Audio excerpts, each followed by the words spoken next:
మైత్రి media సార్వత్రిక ఎన్నికల సమరం 2024కి స్వాగతం. ఈరోజు మనతో పాటు ఉన్నారు ఆంధ్రప్రదేశ్ రాష్ట్ర యువజన కాంగ్రెస్ అధ్యక్షులు, విశాఖ ఉత్తర నుంచి కాంగ్రెస్ పార్టీ అభ్యర్థిగా పోటీ చేస్తున్న రామారావు గారు మనతో పాటు ఉన్నారు. రామారావు గారు నమస్తే అండి.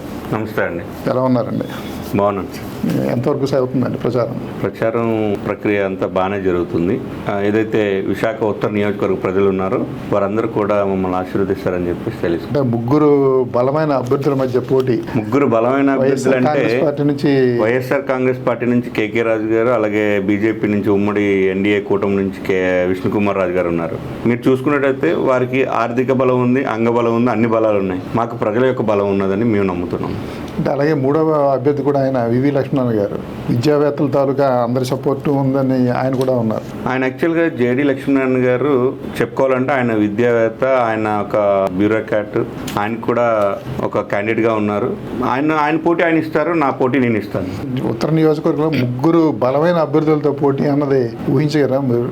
ఆబ్వియస్లీ మనం రాజకీయాల్లో చూసుకున్నట్టయితే బలమైన వ్యక్తులతో పోటీ పడితేనే మన బలం ఏంటనేది బయటపడుతుందండి.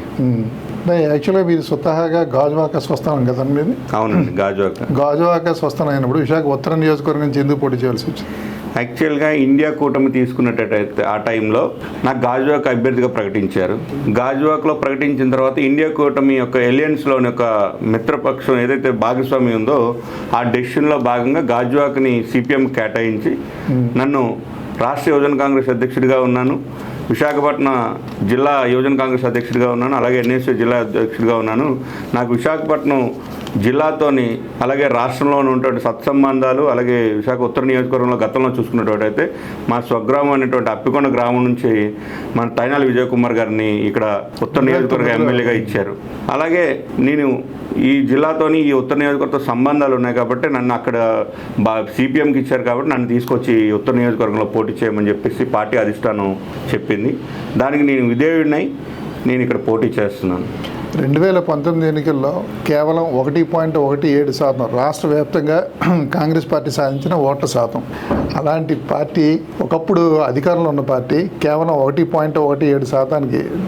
సార్ యాక్చువల్గా చూసుకుంటే 2014లో ఏదైతే రాష్ట్ర విభజన జరిగిన తర్వాత పరిణామాలు, రాష్ట్రంలో ఉన్న పరిణామాలు ఒక కాంగ్రెస్ పార్టీ మీదే ఈ నెపాన్ని వేసి ఇటు బీజేపీ అవ్వండి, టీడీపీ అవ్వండి, వైసీపీ అవ్వండి, ఈ పార్టీలన్నీ కూడా కాంగ్రెస్ పార్టీ మీద బురజల్లేసాయి. 2014 తర్వాత జరిగిన పరిణామాల్లోని ఈ 2019 ఎలక్షన్స్ చూసుకుంటే 1.7% వచ్చింది.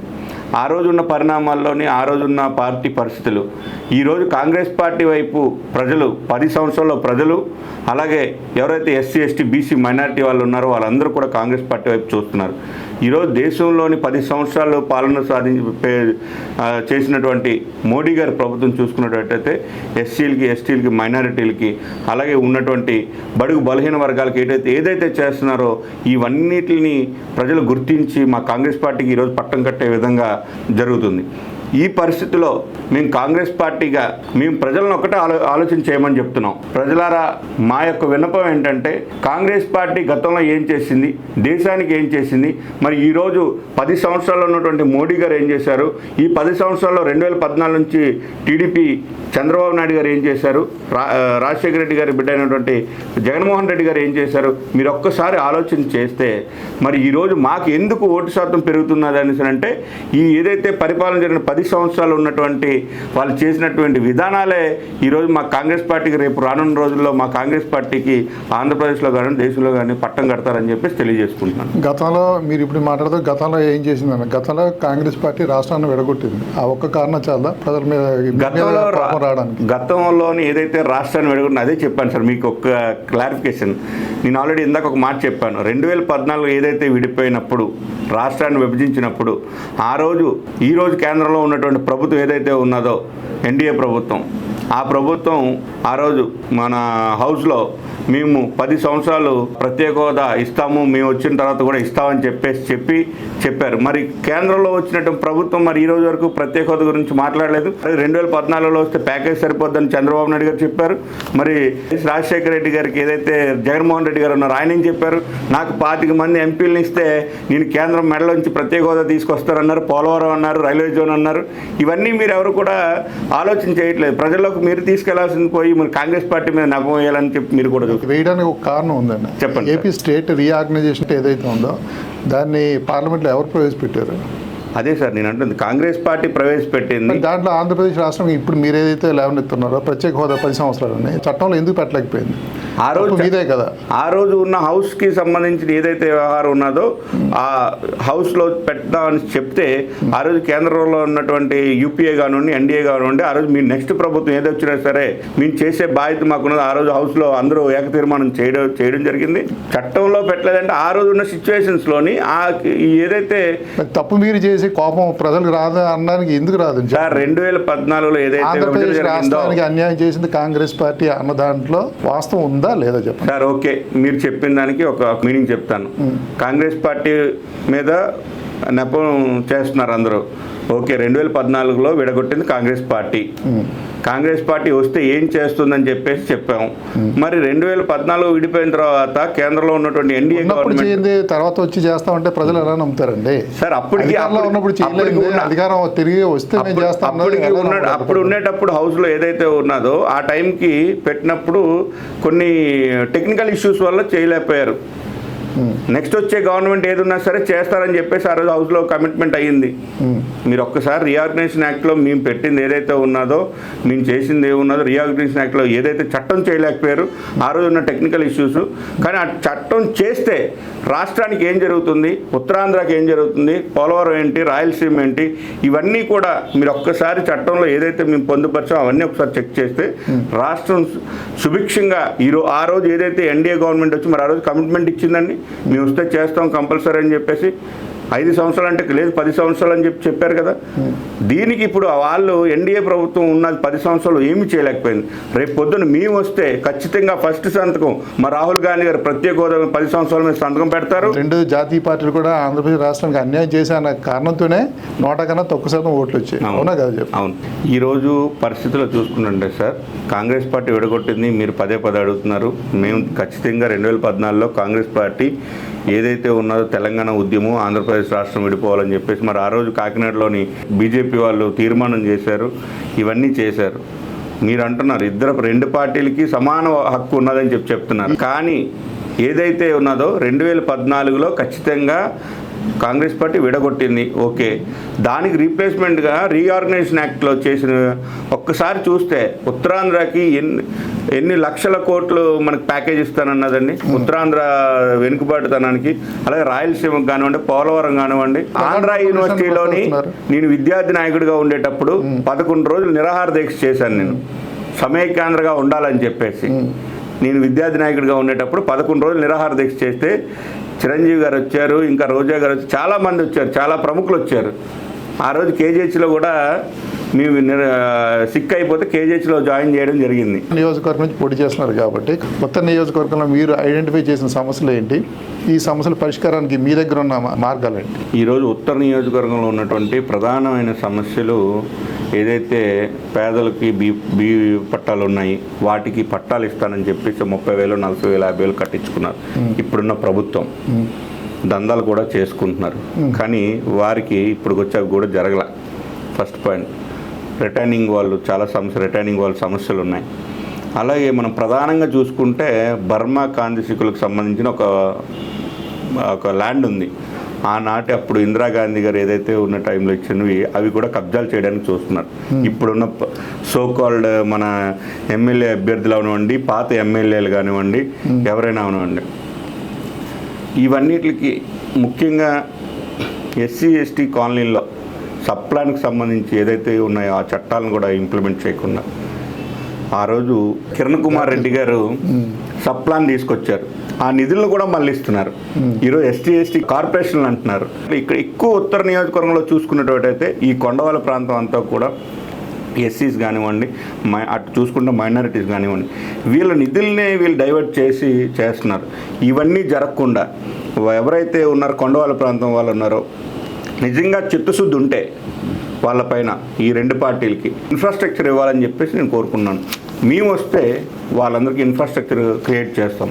ఈరోజు ప్రచారంకి వెళ్తున్నాము, ఇక్కడ నుంచి స్టార్ట్ చేస్తే ఎక్కితే ఎక్కడో ఏమంటారు దాన్ని చైనా వాళ్ళు ఎక్కినట్టు ఉన్నది.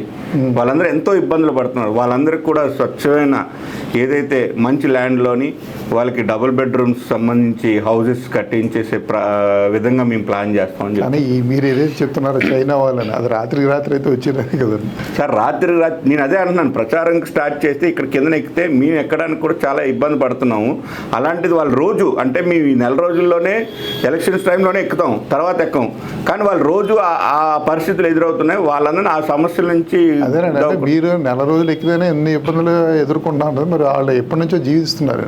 అదే సార్, నేను అదే అంటున్నాను, వాళ్ళకి అటువంటి ఇబ్బందులు లేకుండా చేస్తాము అని చెప్తున్నాం. రాష్ట్రానికి సంబంధించి 24లో కాంగ్రెస్ పార్టీ గ్యారంటీలను ఒక మేనిఫెస్టోని రిలీజ్ చేశారు. అవును సార్, దాని గురించి కాస్త చెప్తారా? ఈరోజు మేము ఇచ్చినటువంటి గ్యారెంటీలు ఏంటంటే మహిళలకు సంబంధించి ముఖ్యంగా ప్రతి నెల 8,333 రూపాయలు, సంవత్సరానికి ₹1,00,000, అలా 5 సంవత్సరాలు మహిళలకి ఒక గ్యారెంటీ అండి. అలాగే విద్యార్థులకు చూసుకుంటే ఉచిత విద్య KG to PG. అలాగే రైతులకు చూసుకుంటే 2 లక్షల రూపాయలు రుణమాఫీ, పేదలకు ఇల్లు కట్టుకోవడానికి 5 లక్షల రూపాయలు ఇస్తాం. అలాగే రైతులకు సబ్సిడీ మీద 50%, లాభంలో 50% సబ్సిడీ ఇస్తాం. ఇలా చూసుకున్నట్టయితే కేంద్రంలో రేపు పొద్దున్న వచ్చినటువంటి ఇండియా అలయన్స్ గవర్నమెంట్ వచ్చిన నిరుద్యోగులకి 30 లక్షల ఉద్యోగాలు, అలాగే రాష్ట్రంలో 2,25,000 ఉద్యోగాలు కల్పించడానికి మా ఈ గ్యారెంటీలు తయారు చేయడం జరిగింది. ఈరోజు చూసి అన్ని వర్గాలకి ఈ గ్యారెంటీలు అందుతాయని చెప్పేసి మేము కాంగ్రెస్ పార్టీ తరపు నుంచి కోరుకుంటున్నాం. ఇప్పుడు చెప్తున్న గ్యారెంటీలు ఏవైతే ఉన్నాయో దీనికి ఎంత బడ్జెట్ అవుతుందో మీకు ఏమైనా ఐడియా ఉందా? కేంద్రంలో అధికారంలోకి వచ్చినా సరే ఈ హామీలు అమలవుతాయి. అంటే రాష్ట్రంలో వస్తాము, రాష్ట్రంలోనే వస్తేనే ఇస్తాము, ఈ తప్పుడు హామీలు ఇచ్చేసి వెళ్ళిపోవడం గురించి మేము అస్సలు అందులో చాలా క్లియర్గా మెన్షన్ చేసాం. కేంద్రంలో వచ్చినా సరే, ఆ రాష్ట్రంలో వచ్చినా సరే ప్రతి మహిళకి 8,333 రూపాయలు, 33 రూపాయలు ఇస్తాం. రేపు పొద్దున్న కేంద్రంలో ప్రభుత్వం వస్తే మొట్టమొదటి సంతకం మా రాహుల్ గాంధీ గారు చెప్పింది ప్రత్యేక హోదా ఇస్తాము, ప్రత్యేక హోదా మీద సంతకం పెడతాము. 100% 2024 జూన్ 4వ తారీఖున ఇండియా అలయన్స్ గవర్నమెంట్ ఏర్పడుతుంది. మొదటి సంతకం ఆయన ప్రమాణ స్వీకారం రోజు ప్రత్యేక హోదా మీద సంతకం పెడతారని చెప్పి డంకాగా చెప్పారు. 544 స్థానాల్లో పోటీ చేస్తున్న స్థానాలే ఎన్నో మీకు తెలుసు. అలాంటప్పుడు ఆ కాంగ్రెస్ పార్టీ అధికారులకు వస్తుంది. కాంగ్రెస్ పార్టీ ఒకటే కాదండి, ఈరోజు గుర్తుపెట్టుకోండి, ఇండియా అలయన్స్ అని చెప్పాను. కాంగ్రెస్ పార్టీ ఇండియా అలయన్స్, ఏదైతే ఇండియా అలయన్స్ పార్టీ ఉందో ఆ ఇండియా అలయన్స్ పార్టీ రేపు పొద్దున్న రానున్న రోజుల్లో 2024 జూన్ 4వ తారీఖున 100% విన్నింగ్ అవుతుంది. మేము గవర్నమెంట్ ఫామ్ చేస్తున్నాము. ఫామ్ చేసిన తర్వాత ప్రత్యేక హోదా మీద ఫస్ట్ సంతకం పెడతామని చెప్పేసి రాహుల్ గాంధీ గారు చెప్పారు. రాష్ట్రం ఎంతైతే అన్యాయం అయిందో ఈ 10 సంవత్సరాలు చేసిన ఎన్డీఏ గవర్నమెంట్ ఏదైతే ఉన్నదో ఈ గవర్నమెంట్ చేసిన అన్యాయం, ఈ 10 సంవత్సరాలు ప్రజలు మభ్యపెట్టింది మీరు చెప్పట్లేదు. టీడీపీ గవర్నమెంట్ ఆ రోజు ప్రత్యేక హోదా తీసుకొస్తామని చెప్పి వాళ్ళు చెప్పారు, మట్టి ఇచ్చారు, నీళ్ళు ఇచ్చారు మోడీ గారు వచ్చి. ఇదే టీడీపీ తోటి మీరు అలయన్స్ తోటి తెలంగాణలో పోటీ చేస్తారు. అదే చెప్తున్నాం, అది మేము చేసిన తప్పు అదే చెప్తున్నాం. ఆ రోజు తెలంగాణలో పోటీ చేయడం వల్ల మేము గవర్నమెంట్ కోల్పోయాం. అది చంద్రబాబు నాయుడు ఏం చేస్తాడంటే ఇటైతే ఇటు, అటైతే ఇటు, ఎటైతే అటు పారిపోతాం. 25 ఎంపీలు ఇస్తే మన వైఎస్ జగన్మోహన్ రెడ్డి గారు మెడలో ఉంచుతారన్నారు. అలయన్స్ మేము వెళ్ళలేదండి, వాళ్ళు వచ్చారండి, ఆయన వచ్చారు. ఇప్పుడు 2 చేతులు కలిస్తే సార్ వాట్ ఎవర్ అయ్యింది. తెలంగాణలో ఏదైతే తప్పుదం జరిగిందో జరిగిపోయింది కాబట్టి, రాష్ట్రం విడిపోయింది కాబట్టి, తర్వాత తెలంగాణలో జరిగిన తప్పుదాలు మేము కవర్ చేసుకొని మేము ఏదైతే ఉన్నామో మేము ఇండివిజువల్గా వెళ్ళాము. తెలంగాణలో ఫామ్ చేసాము, అక్కడ కర్ణాటకలో ఫామ్ చేసాము. రేపు పొద్దున్న అవకాశం ఇస్తే ఆంధ్రప్రదేశ్ ప్రజలు అవకాశం ఇస్తే ఆంధ్రప్రదేశ్లో కూడా ఫామ్ చేస్తాం. ప్రజలకి సుభిక్షంగా ఉండడానికి కాంగ్రెస్ పార్టీ ఉన్నది, ప్రతి గ్యారెంటీని అమలు చేస్తుంది. ఏదైతే మీరు అమలు చేయలేదని అంటున్నారు కదా, అమలు చేసి చూపించిన తర్వాత మనం మాట్లాడతాం. జాతీయ స్థాయిలో ఏదైతే నిర్ణయం తీసుకుంటుందో, ఈరోజు మీరు ఒకటే అన్నారు ఇందాక, ఏదైతే ఇక్కడ ప్రధాన పార్టీలో 2 పార్టీలు ఉన్నాయి, ప్లస్ ఇంకొక వ్యక్తి అంటే జేడీ లక్ష్మీనారాయణ గారు పోటీ చేస్తున్నారని చెప్తే, ఈరోజు ప్రధానంగా జాతీయ పార్టీ ఏదైతే పోటీ చేస్తుందో ఈ జాతీయ పార్టీలో పోటీ చేసే వ్యక్తులు వ్యక్తిగత నిర్ణయాలు తీసుకోవడానికి లేదండి. ప్రాంతీయ పార్టీ కాదు మాది, నేను తీసుకోవడానికి లేదు. జాతీయ స్థాయిలో ఏదైతే నిర్ణయాలు తీసుకుంటారో, జాతీయ స్థాయిలో ఏదైతే వాళ్ళు చెప్తారో దాన్ని మేము ప్రజల్లోకి తీసుకెళ్ళగలం. సార్ మేము గ్యారంటీగా మేము ఏదైతే మాకు ఉన్న ఏదైతే జాతీయ స్థాయిలో వాళ్ళు ఇచ్చిన మేనిఫెస్టో కానివ్వండి, జాతీయ స్థాయిలో గ్యారంటీలు కానివ్వండి, వాళ్ళు ఇచ్చిన తర్వాతే మేము ప్రజల్లోకి తీసుకెళ్ళగలుగుతాం. ఈరోజు జాతీయ స్థాయిలో ఏదైతే సంబంధించి 400 రూపాయలకి సబ్సిడీ గ్యాస్ సిలిండర్ ఇస్తా అంటున్నారు, ఎందుకు కేంద్రంలోకి వస్తే 2 కోట్ల ఉద్యోగాలు ఇస్తారని చెప్పారు సంవత్సరానికి మోడీ గారు. మేము అలా చెప్పలేదే. కేంద్రంలో వస్తే 30 లక్షల ఉద్యోగాలు ఇస్తామని చెప్పాం. మేము మభ్య పెట్టాలంటే 10 కోట్ల ఉద్యోగాలు ఇస్తామని చెప్తాం కదా సార్. మోడీ గారు ఏంటంటే 2 కోట్ల ఉద్యోగాలు 10 సంవత్సరాలు 10 కోట్ల ఉద్యోగాలు 20 కోట్ల ఉద్యోగాలు అవ్వాలి కదా సార్ ఈ రోజుకి. మరి ఎందుకు నిరుద్యోగులు ఎందుకు అలా అయిపోయారు? దాన్ని మీరు అడగట్లేదు. మమ్మల్ని ఏమంటున్నారంటే కేంద్రంలో ఇచ్చిందని మీరు ఎలాగా. నేను కేంద్రంలో ఏదైతే మా కాంగ్రెస్ పార్టీ ఉందో కాంగ్రెస్ పార్టీ బీఫామ్ మీద పోటీ చేస్తున్నాను.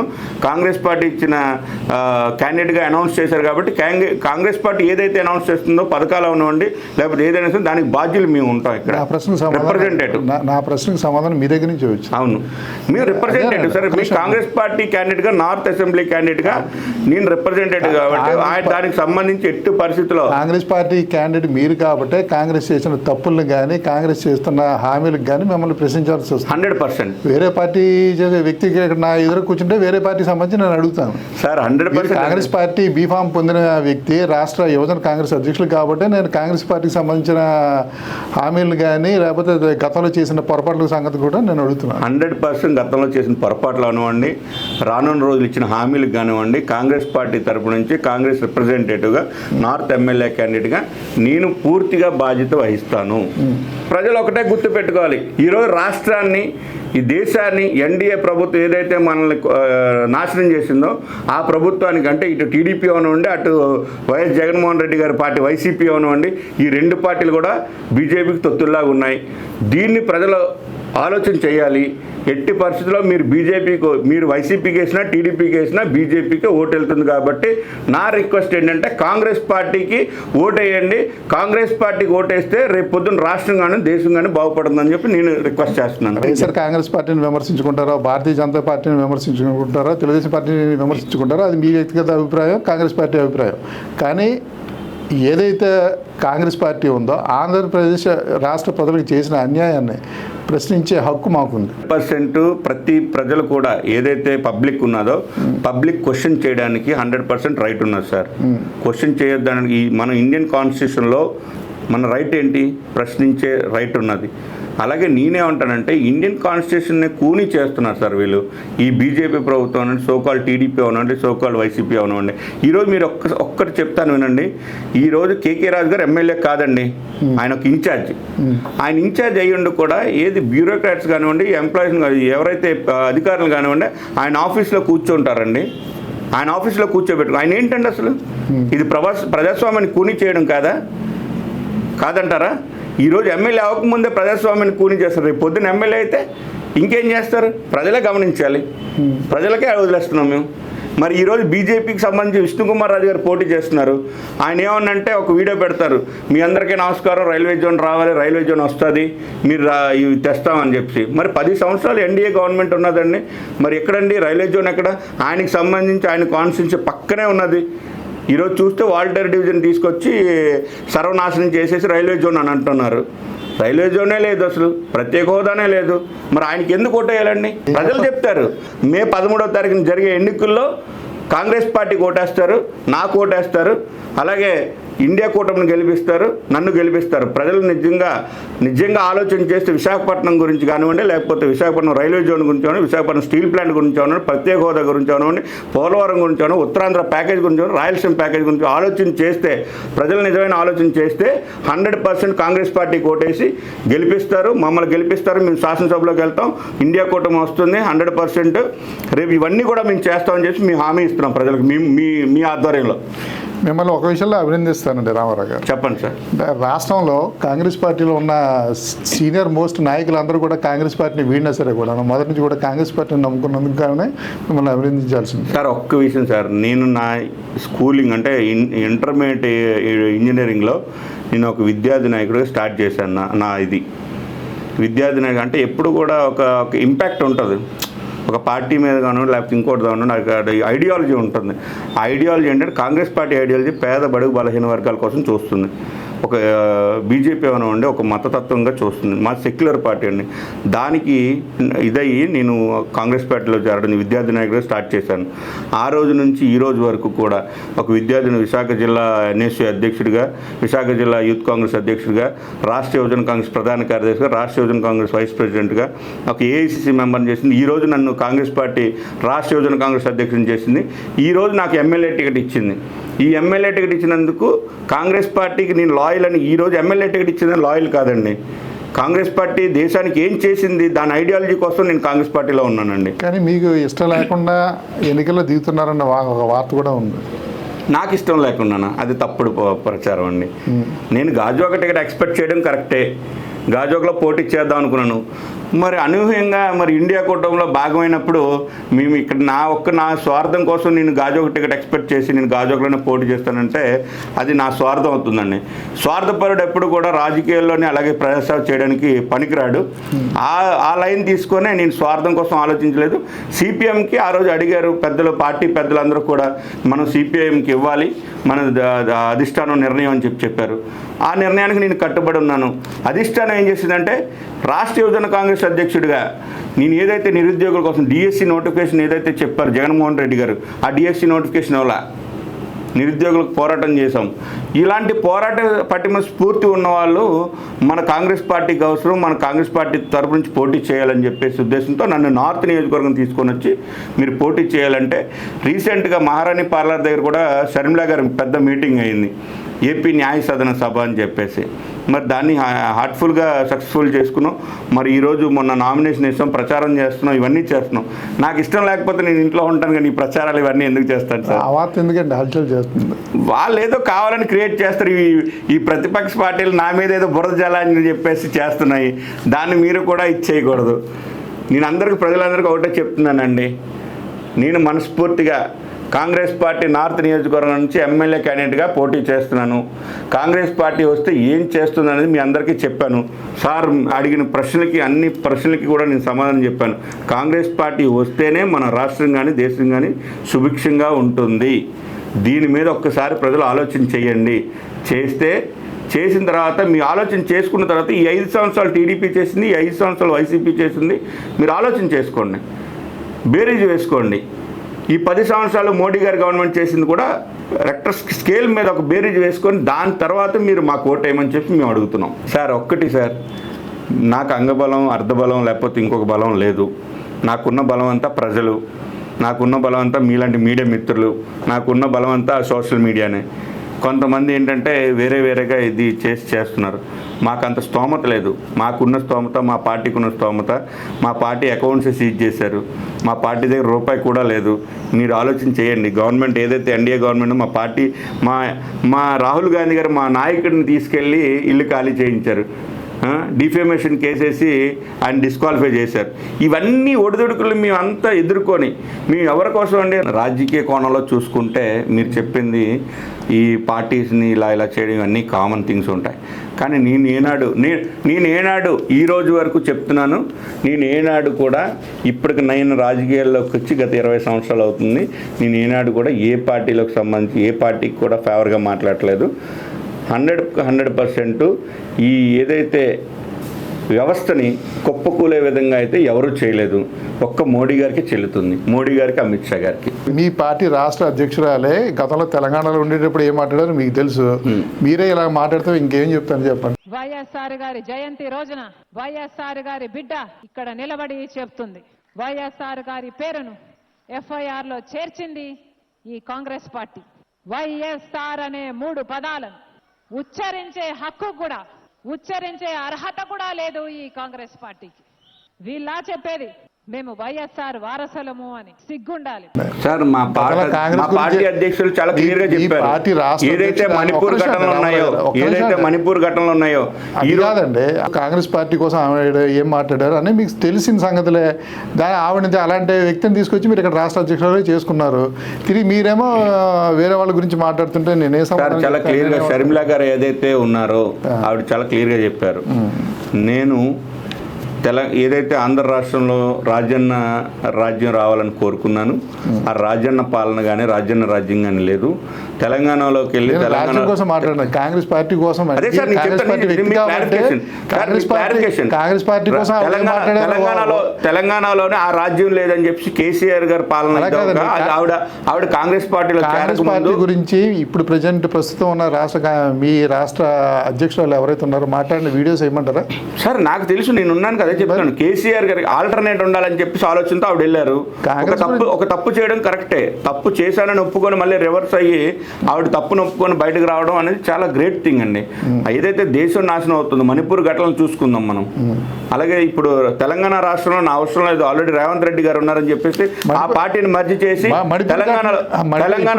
తెలంగాణలో ఆవిడ చేసినవన్నీ కూడా తప్పులు ఒప్పుకొని ఆవిడ ఏం చేశారు? తెలంగాణలో సీఎం రేవంత్ రెడ్డి గారికి సపోర్ట్ చేశారు. రాష్ట్రంలో ఉన్నటువంటి ఏదైతే పాలన ఉందో జగన్మోహన్ రెడ్డి గారి పాలన, ఆ పాలన బాగలేదు, రాక్షస పాలన అయింది. రాజ్యాన్న రాజ్యం కావాలంటే మళ్ళీ నేను కాంగ్రెస్ పార్టీలో చేరాలి, రాహుల్ గాంధీ గారిని సీఎం చేయాలి. రాజశేఖర రెడ్డి గారి ఆఖరి కోరిక రాహుల్ గాంధీ గారిని సీఎం చేయాలన్న కోరికని పట్టుకొని, అలాగే మణిపూర్ ఘటనలు ఉన్నాయి, చాలా ఘటనలు ఉన్నాయి. దేశం ఏదైతే నాశనం అయిపోతుంది, వీటన్నిటి మీద ఒకసారి ఆలోచన చేసుకొని ఆవిడ కాంగ్రెస్ పార్టీలో చేరడం జరిగింది. కాంగ్రెస్ పార్టీలో చేరిన దగ్గర నుంచి ఈ రోజు వరకు అహర్నిశలు ఆవిడ కష్టపడుతూ రాత్రనక పగలనక ఆవిడని రోడ్డు మీద ఈడ్చారండి. ఆవిడ వస్తుంటే భయపడ్డారండి. ఆవిడ జాయినింగ్ రోజే భయపడ్డారు. జగన్మోహన్ రెడ్డి గారు రోడ్డు మీద ఆపేశారు. మరి డిఎస్సి నోటిఫికేషన్కి ఆవిడ వచ్చిందండి 22వ తారీఖు, మార్చి 22వ తారీఖున ఆవిడ డిఎస్సి నోటిఫికేషన్ మీద విజయవాడలోని పెద్ద సెన్సేషన్గా ఆవిడ ధర్నా చేసింది. ఆవిడని బయటకు రానివ్వకుండా గృహ నిర్బంధం చేశారు. మేము 15 రోజులు ప్రతి జిల్లాలో ఉన్నటువంటి ప్రతి మంత్రి నిరుద్యోగులు ఎప్పుడు కూడా ఇబ్బంది పడకూడదు, డిఎస్సి నోటిఫికేషన్ ఇస్తానని చెప్పారు. ఈ జిల్లాలో ఏదైతే ఉమ్మడి జిల్లాలో ఉన్నటువంటి మినిస్టర్లు అందరిలో ముట్టడి చేశాం మేము డిఎస్సి నోటిఫికేషన్ యువజన కాంగ్రెస్ తరఫున. విద్యార్థులు యువజనులు అలాగే ఎవరైతే నిరుద్యోగులు ఉన్నారో వీళ్ళందరూ ఆలోచన చేస్తున్నారు సార్. మనం చాలా క్లియర్గా ఉన్నాం. కానీ మీరు ఒక్క నిమిషం అండి రామారావు, మీరు చెప్తున్నట్టు ఇన్ని ఉద్యమాలు చేస్తున్నా సరే కూడా ప్రజల్లో కాంగ్రెస్ పార్టీ అనుకున్నంత స్థాయిలో విశ్వాసాన్ని ఎందుకు పొందలేకపోతుంది సార్? యాక్చువల్గా ఎప్పుడు కూడా అంటే ఒకసారి 10 సంవత్సరాలు, మొన్న 10 సంవత్సరాలే ఈ కాంగ్రెస్ పార్టీ ఆంధ్రప్రదేశ్లో గవర్నమెంట్లో లేదు, బిఫోర్గా కూడా కొన్ని సంవత్సరాలు లేదు. ఈ రాజకీయ పార్టీలు అనేవి ప్రజల యొక్క నాడిని ప్రజలు అప్పుడున్న సిచ్యువేషన్స్ చూసి అలా అనుకుంటే 2014లో చంద్రబాబు నాయుడు గారు గవర్నమెంట్ వచ్చింది. 2014 తర్వాత 2019లో కూడా రావాలని అనుకున్నారు, రారు. అంటే ప్రజల యొక్క నాడి, ప్రజలు ఇప్పుడు 100% 5 కోట్లు 6 కోట్లు ప్రజలు ఉన్నారండి. 5 కోట్లు 6 కోట్ల ప్రజలు కూడా మొత్తం అందరూ కూడా ఒకే పక్క ఉండాలి, ఒకే చేయాలని కాదు, డిఫరెంట్ ఆస్పెక్ట్స్ ఉంటాయి. ఇప్పుడు జేడీ లక్ష్మీనారాయణ గారు ఉన్నారు, ఆయన ఆలోచన వేరు, నా ఆలోచన వేరు, నా ఐడియాలజీ వేరు, నా పార్టీ ఐడియాలజీ వేరు. అలాగే ఆయన కేకే రాజు గారి ఐడియాలజీ వేరు, వాళ్ళ పార్టీ ఐడియాలజీ. అలాగే బీజేపీ విష్ణుకుమార్ రాజు గారి ఐడియాలజీ వేరు, ఆయన పార్టీ ఐడియాలజీ వేరు. అలాగే ఇప్పుడున్న దేశంలో ఉన్నటువంటి ప్రజలు కానివ్వండి, రాష్ట్రంలో ఉన్నటువంటి ప్రజలు కానివ్వండి, ఒక ఐడియాలజీతో ఉంటారు. ఈ పార్టీ వస్తే ఈ సంక్షేమం జరుగుతుంది అని చెప్పేసి ప్రజల నాడి మనం ఎప్పుడు కూడా ఇది చేయలేమండి. మనం చేయాల్సింది ఏంటంటే మనం చెప్తాం, వాళ్ళు రిసీవ్ చేసుకోవాల్సింది చేసుకొని మనకి ఓటేస్తారండి. దీన్ని నేను చెప్తున్నాను ప్రజలకు, అదే నేను రిక్వెస్ట్ చేస్తున్నాను. ప్రజలకు ఏం రిక్వెస్ట్ చేస్తున్నానంటే, మిత్రులారా, శ్రేయభిలాషుల ప్రతి ఒక్కరు ఒక్కటే ఆలోచన చేయండి. రేపు రానున్న రోజుల్లో మన విద్యార్థులు కానీ, యువకులు కానివ్వండి, నిరుద్యోగులు కానివ్వండి, వీళ్ళందరూ భవిష్యత్తు బాగుపడాలంటే మన రాష్ట్రంలో ఉండే రైతులు కానివ్వండి, కార్మికులు కానివ్వండి, వ్యాపారులు కానివ్వండి, ఎవ్వరు బాగుపడాలన్నా సరే కాంగ్రెస్ పార్టీకి ఓటేయండి. కాంగ్రెస్ పార్టీకి ఓటేయడం వల్ల రేపు రానున్న రోజుల్లో మన రాష్ట్రం, దేశం బాగుపడుతుంది. మీరు ఆలోచన చేయండి, ఒక్కసారి ఆలోచన చేయండి, ఒక అవకాశం ఇవ్వండి. మీరు 10 సంవత్సరాల గవర్నమెంట్ చూసారు, రాష్ట్రంలో చూసుకుంటుంటే 5 సంవత్సరాలు ఒకసారి కాంగ్రెస్ పార్టీకి అవకాశం ఇచ్చి చూడండి. మీరేం చేస్తున్నారు? గతంలో జరిగినటువంటి ఏదైతే రాజన్న పాలన 2004 నుంచి ఆయన చనిపోయే వరకు ఏదైతే పాలన జరిగిందో ఆ పాలన కావాలంటే మళ్ళీ మనం కాంగ్రెస్ పార్టీకి ఓటేసి కాంగ్రెస్ పాలన తీసుకురావాలని చెప్పేసి మీరు ఆలోచన చేయాలి. ప్రజలు చాలా క్లియర్గా ఉన్నారు సార్, చాలా క్లియర్గా ఉన్నారు. ఎస్సీ ఎస్టీ మైనారిటీ కానీ, కార్మికులు కానివ్వండి, విద్యార్థులు కానివ్వండి, లేకపోతే మహిళలు కానివ్వండి, వీళ్ళందరూ చాలా క్లియర్గా ఉన్నారు. ఏంటి, మనం కాంగ్రెస్ పార్టీకి ఓటేయాలి, మనం కోల్పోయింది ఏంటి, మన రాష్ట్రం ఎందుకు ఇలాగ అయిపోయింది, విభజన 100% విభజన జరిగినప్పుడు కొన్ని తప్పిదాలు జరిగాయి, దానికి 100% నేను యాక్సెప్ట్ చేస్తున్నాను. ఆ తప్పిదాలని మనం కరెక్ట్ చేసుకోవడానికి మీరు ఒక అవకాశం ఇవ్వాలి కదా. తప్పు జరిగిందని ఒప్పుకునేటప్పుడు మీరు ఒక అవకాశం ఇవ్వాలి కదా. అవకాశం ఇవ్వండి, మీరు అవకాశం ఇస్తే మేము చేసి చూపిస్తామని చెప్తున్నాను. చూడాలి మీ యొక్క రిక్వెస్ట్ని ప్రజలు ఎంతవరకు యాక్సెప్ట్ చేస్తారు. 100%. Okay, thank you Ramarao. Thank you sir. ఇది రాష్ట్ర యువజన కాంగ్రెస్ పార్టీ అధ్యక్షులు అలాగే విశాఖ ఉత్తర నియోజకవర్గానికి సంబంధించి కాంగ్రెస్ పార్టీ అభ్యర్థి రామారావు గారి అభిప్రాయం.